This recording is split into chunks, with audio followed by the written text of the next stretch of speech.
saved the Persian Jews from the hands of their enemy Haman, who had plotted to destroy them. Stalin planned to start the pogrom during Purim to show the Jews that this time they would not be celebrating their deliverance prematurely. But Stalin feared that among the Jewish wives of his subordinates was a new Esther, who might prevent him from carrying out the deportation. He exiled Voroshilov's Jewish wife and called Voroshilov a British spy. He ordered the arrest of Andrei Andreev's wife, Dora Kazan. Andrea was expelled from the Politburo and lived in fear of arrest.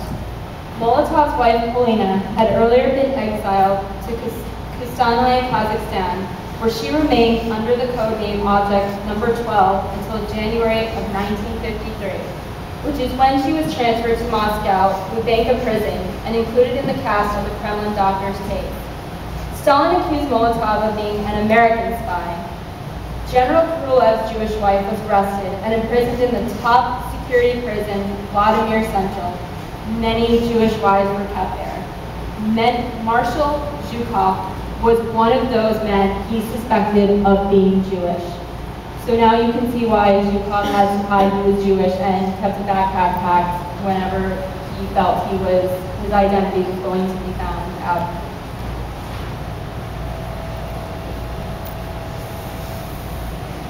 The cover of my book was a challenging one to design.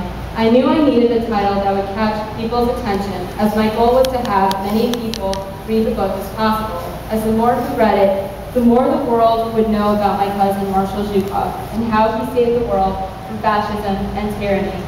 I knew I wanted a picture of both Hitler and Zhukov, but I did not know what juxtaposition.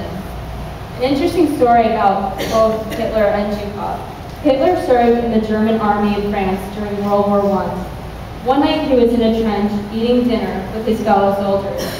He heard a voice tell him to get out, and he said it was so strong that he felt like it was an actual order from his commanding officer. He got out of the trench, and not more than 2 minutes later, an explosion went off in the trench, killing all the soldiers. Hitler also was walking through the woods in France at this time and came upon a French soldier who actually held a gun up to his face. The French soldier was about to shoot Hitler, but he could not bring himself to do it, and Hitler managed to escape.